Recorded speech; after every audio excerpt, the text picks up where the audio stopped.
Hi நண்பர்களே, எல்லாருக்கும் வணக்கம். நீங்கள் எல்லோரும் எப்படி இருக்கீங்க? நான் ரொம்ப சூப்பராக இருக்கேங்க. சரி, இன்றைக்கி ஒரு புது எபிசோட் ஸ்டார்ட் பண்ண போகிறோம். என்னன்னு கேட்டிங்கன்னா, உலகத்தில் இருக்க அத்தனை அரசியல் வித்தைகள் அப்படின்னு சொல்லக்கூடிய இந்த சாணக்கியருடைய அர்த்த சாஸ்திரம் அப்படிங்கிற இந்த புத்தகத்தை தான் நான் வாசித்து காட்ட போகிறேன். இந்த ஒரு புக்கு படித்தா உலகத்தையே ஆட்சி செய்யக்கூடிய திறமை வந்துடும் அப்படின்னு சொல்லியிருக்காங்க. அது உண்மையாக பொய்யான்றது எனக்கு தெரியாது. நான் கொஞ்சம் படித்து பார்த்த வரைக்கும் ஓரளவுக்கு ஓகே, இதில் ஏதோ ஒரு விஷயம் இருக்குது அப்படிங்கிறது எனக்கு தெரியுது. ஸோ அது என்னன்றது நம்ம இன்றைக்கி பார்ப்போம். அர்த்த சாஸ்திரம் எனும் சாணக்கியரின் நீதி நூல், மூலமும் முறையும் முழுவதும் ராஜநீதி மட்டுமல்லாது குடும்ப நீதி பற்றியும் கூறும் மிக உயர்ந்த இந்நூலில் ஸ்ரீ ஆனந்த நாச்சியாரம்மா உயர்ந்த நீதி நூலாம். எப்பவும் போல் பதிப்புரை முன்னுரை எல்லாமே இருக்குது. ஸோ அதை விட்டுருவோம். பாகம் 1, அத்தியாயம் 1. அதுக்கு முன்னாடி நம்ம சேனலை சப்ஸ்கிரைப் பண்ணாதவங்க சப்ஸ்கிரைப் பண்ணிக்கோங்க. லைக் பண்ணுங்கள், ஷேர் பண்ணுங்கள், உங்களுடைய கமெண்ட்டில் சொல்லுங்கள். உலகத்தை அடைவதற்கும் ஆள்வதற்கும் பூர்வசாரியார்கள் எத்தனை அர்த்த சாஸ்திரங்களை எழுதினார்களோ அவற்றையெல்லாம் ஓரிடத்தில் இணைத்து இந்த அர்த்த சாஸ்திரம் எழுதப்பட்டதாக சொல்லும் சாணக்கியர் முதலில் ஓம் நம சுக்ர ப்ருஹபஸ்தியம் என்று சுக்கிர பகவானுக்கு ப்ருஹஸ்பதி பகவானுக்கும் நமஸ்காரம் செய்து இந்த நூலை தொடங்கியுள்ளார். அசுரகுருவான சுக்கிரர் இயற்றிய அர்த்த சாஸ்திரத்தின் சுருக்கம் சுக்கிரநீதி என்றும், தேவகுருவான ப்ருஹஸ்பதி இயற்றிய அர்த்த சாஸ்திரம் பார்ஹஸ்பத்தியம் எனவும் வழங்கப்படுகின்றன. சாணக்கியரின் இந்த அர்த்த சாஸ்திரத்தில் மொத்தம் 15 பாகங்கள் அடங்கியுள்ளன. ஒரு பாகமே எவ்வளோ பெருசு இருக்குன்னு தெரியல, 15 பாகம் இருக்குதாம்மா. பார்த்துருவோம் அதை என்னன்றதை இன்னைக்கு பார்த்துருவோம். இந்த முதல் அத்தியாயத்தில் இந்நூலில் உள்ள விஷய அட்டவணை முழுவதும் கொடுத்துள்ள கற்பதற்கும் புரிந்து கொள்வதற்கும் மிக எளிதானது, சந்தேகத்துக்கிடமின்றியும் அதிகமாக விஸ்தாரப்படுத்தி கூறிக்கொண்டே போகாமல் விஷயங்களை சுருக்கமாகவும் கூறியுள்ளேன் என்று குறிப்பிட்டிருக்கிறார். சாணக்கியரே சொல்கிறாரு, ரொம்ப வளவலனெல்லாம் இழுக்கலை, உங்களுக்கு கரெக்டாக சுருக்கமாக படித்தா புரிகிற மாதிரி கொடுத்துருக்கேன் அப்படின்னு சொல்லியிருக்காரு. அத்தியாயம் 2. இதில் என்னென்னா, மூலம் அப்படிங்கிறது சமஸ்கிருதத்தில் எழுதியிருக்கு. அதாவது தமிழில் தான், பட் ஆனால் அந்த வார்த்தைகள்லாம் பார்த்திங்கன்னா சமஸ்கிருதம். அதை நம்ம விட்டுருவோம். விளக்க உரையிலேருந்து அப்படியே கதை மாதிரி போவோம். அதை மட்டும் நம்ம படிச்சுக்கிட்டே போவோம். தத்துவ ஞானம், ருக்வேதம், யஜுர்வேதம், சாமவேதம் என்னும் 3 வேதங்களின் ஞானம், விவசாயம், வணிகம் முதலான பொருளாதார துறையில் ஞானம், தண்டநீதி என்னும் அரசியல் ஞானம் என்னும் 4 வித்தைகள் எனப்படும். என்னென்ன சொல்கிறாரு? ருக்வேதம், யஜுர்வேதம், சாமவேதம் என்று 3 வேதம் ஞானம் வேணும். விவசாயம், வணிகம் முதலான பொருளாதார துறையில் ஞானம் வேணும். தண்டநீதி என்னும் அரசியல் ஞானம் என்னும் 4 ஞானம் வேணும். 3 வேதம் பொருளாதார ஞானம், 3 வேத ஞானம், பொருளாதார ஞானம், அரசியல் ஞானம், இந்த 3 மட்டுமே வித்தைகள் என்பது சில பண்டிதர்களின் அபிப்பிராயம். அவர்கள் தத்துவ ஞானத்தை வித்தையாக ஏற்கவில்லை. அது எப்படி? 3த்துக்கும் மூலம்ல தத்துவ ஞானம். ஆனால் 3 வேதங்களின் விசேஷமான சாரமே தத்துவ ஞானம்தான். சொன்னல, பொருளாதாரத்துறையில் உள்ள ஞானம், அரசியல் துறையில் உள்ள ஞானம், இவை 2 வித்தைகள் என கூறுபவர்களும் உண்டு. இவர்கள் ப்ருஹஸ்பதி எழுதிய அர்த்த சாஸ்திரத்தை பின்பற்றுபவர்கள். உலக விவகாரங்களை அறிந்தவர்களுக்கு வேதங்கள் தேவையில்லை. மற்றவர்கள் அவர்களை நாஸ்திகர்கள் என்று கூறாமல் இருப்பதற்காக மேலே போர்த்தி தங்களை மறைத்து கொள்ளவே வேத ஞானம் உதவுமே அன்றி உலக விவகாரங்களுக்கு அவை உதவாது என்பது அவர்கள் அபிப்பிராயம். தண்டநீதி என்னும் அரசியல் ஞானம் ஒன்று மட்டுமே வித்தை என்பது ஹவுஸ்டஸ்டர்களுடைய அபிப்பிராயம், ஷவுனர்களுடைய அபிப்பிராயம். ஏனென்றால் அனைத்து வித்தைகளின் ஆரம்பமும் அரசியல் மீதே ஆதாரப்படுகின்றன. இது சரியில்லையே மற்றும் எதுவும் சரிவர இருக்காது என்பது ஷவுனஸ்கர்களுடைய தீர்மானம். ஹவுஷனஸ்கர்கள் என்பவர்கள் சுக்கராச்சாரியார் எழுதிய அர்த்த சாஸ்திரத்தை பின்பற்றுபவர்கள். அதாவது ஒரு குரூப் இவர் எழுதினது சுக்கராச்சாரியர் எழுதிய அர்த்த சாஸ்திரத்தை பின்பற்றுபவர்கள், இன்னொருத்தர் அவங்க ப்ருஹஸ்பதி எழுதிய அர்த்த சாஸ்திரத்தை பின்பற்றுபவர்கள். அர்த்த சாஸ்திரம்ன்றது நிறைய எழுதியிருக்காங்க போல். நான் ஒன்றே சாணிக்கிறது மட்டும்தான் நினச்சிக்கிட்டு இருந்தேன். அப்படி இல்லை, நிறையா பேர் எழுதியிருக்கிறாங்க. 4மே வித்தைகள் தான் என்பது கௌடில்யரின் அபிப்பிராயம்.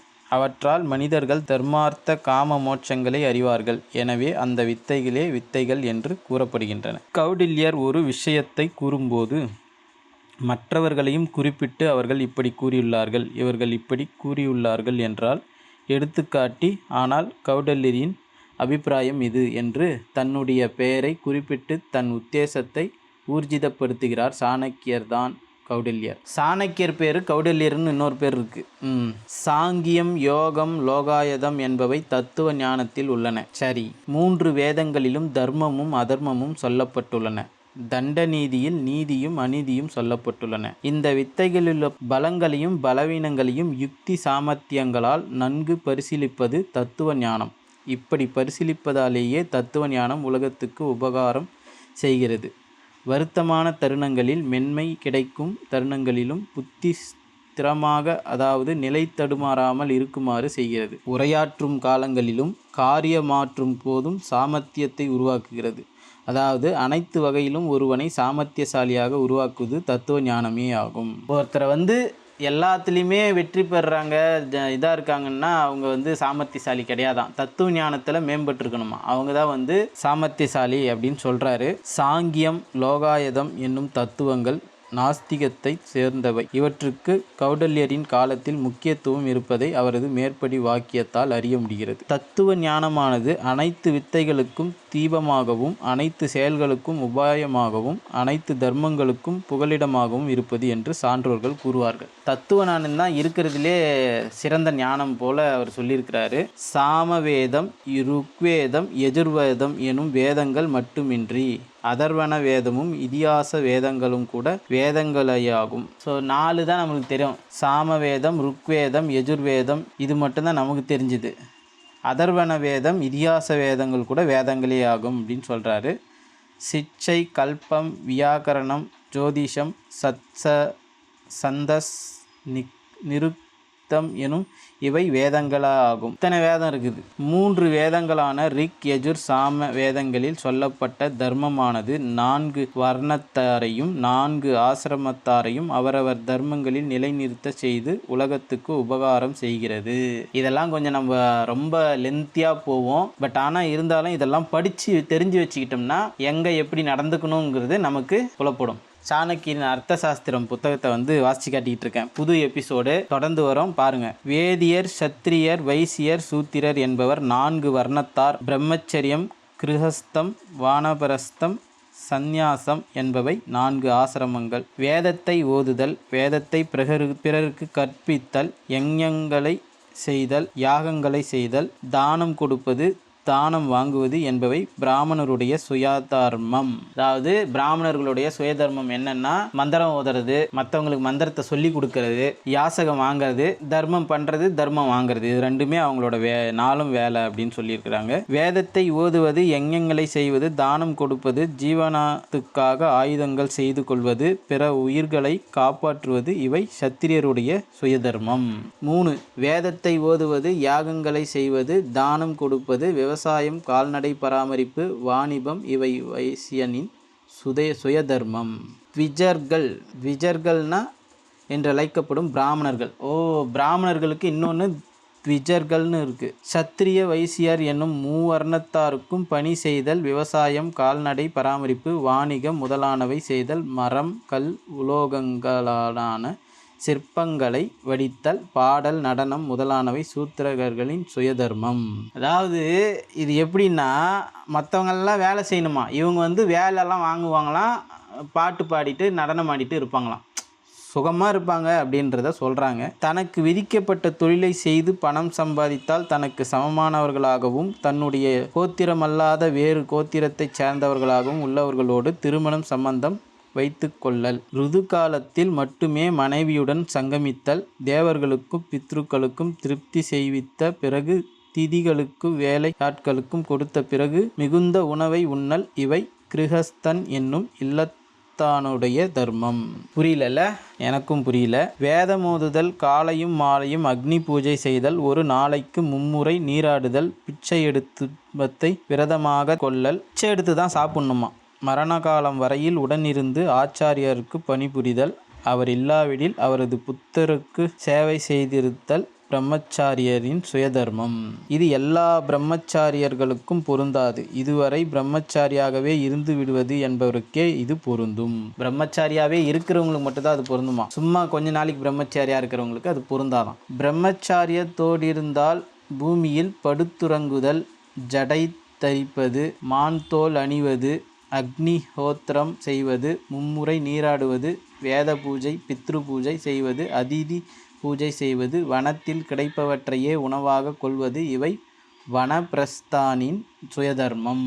இந்திரிய கட்டுப்பாடு, எக்காரியத்தையும் ஆரம்பிக்காதிருப்பது, சிறிதளவு செல்வத்தை கூட வைத்து கொள்ளாமல் இருப்பது, பிறருடன் சேர்க்கையை விடுத்தல், அநேக இடங்களுக்கு சென்று பிச்சை எடுத்தல், அரண்யத்தில் வசித்தல், உள்ளும் புறமும் பரிசுத்தமாக இருத்தல் இவை சந்நியாசியின் சுயதர்மம். ஸோ 4 பேரோட சுயதர்மமும் பார்த்தோம். அஹிம்சை, சத்தியம், சுத்தம், பொறாமையின்மை, குரூரத்தன்மையின்மை, பொறுமை என்னும் இவை அனைவருக்கும் பொதுவான தர்மங்கள். ஸோ இதெல்லாமே எல்லாருக்குமே பொது. இது சுயதர்மத்தை கடைப்பிடிப்பதால் ஸ்வர்கலோகம் கிட்டும், ஆனந்தத்தோடும் இருக்கலாம். அதை மீறுவதால் ஜாதி கலப்பு ஏற்பட்டு உலகம் நசிக்கும். அதனால் மன்னன் மக்கள் எவரும் சுயதர்மத்தை மீறாமல் இருக்குமாறு பார்த்து கொள்ள வேண்டும்.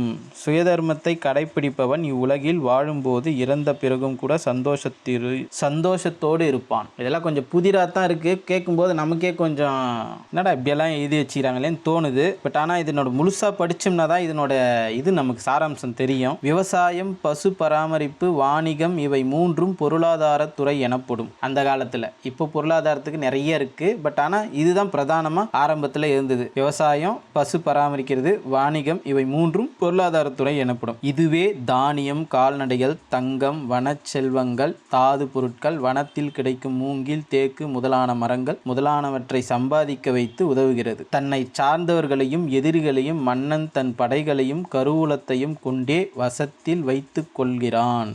அதாவது தன் கட்டுப்பாட்டில் வைத்து கொள்கிறான். படைகளை பராமரிப்பதற்கு கருவூலத்தில் செல்வத்தை நிறைத்திருந்தால் தான் முடியும். ஸோ படை பலத்தை நல்ல பலமாக வச்சுக்கிறதுக்கு கஜானா ரொம்ப இம்பார்ட்டண்ட் அப்படின்றத சொல்கிறாரு. செல்வம் நிறைய பொருளாதாரத்துறையின் மேன்மையே அவசியம். செல்வத்தை கொண்டு படைகளையும் தன்னை சேர்ந்தவர்களையும் கட்டுப்பாட்டில் வைத்து கொள்கிறான் மன்னன். படைகளை கொண்டு எதிரிகளை கட்டுப்பாட்டில் வைத்து கொள்கிறான். ஒன்றோடொன்று சங்கிலி தொடர்பாக உள்ள இந்த விஷயங்களுக்கு அடிப்படையாக உதவுவது பொருளாதார மேன்மையே. ஸோ இது எல்லாத்தையுமே நம்ம மெயின்டைன் பண்ணணும்னா கண்டிப்பாக ஃபைனான்சியல்னு ஒரு ஸ்டேட்டஸ் கண்டிப்பாக தேவை. ஸோ அதை குறையாமல் பார்த்துக்கிறது தான் மன்னனுடைய மிக பெரும் கடமையாக இருக்குது.